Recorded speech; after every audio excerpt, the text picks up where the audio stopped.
继续来讲，即摆空拍机真盛行，但是嘛，常常咧发生意外，所以民航局规定，明年3月开始，要伫个活动现场空拍者，这个操作者都要考证照。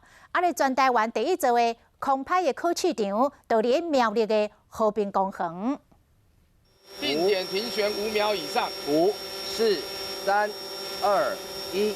后退12公尺。操作者依照指示进行总共7项的测验，对起降、灯设定点拢要过关，才会当领到证照。除了空拍机、遥控飞机，嘛要考试。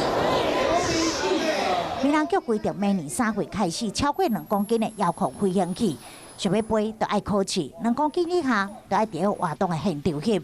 操作者嘛都要考试。苗栗和平公园遮就是全台第一座空翕的考场，已经正式启用。 我们依照新的证照跟考验制度，会有不同的驾照跟飞机的检验。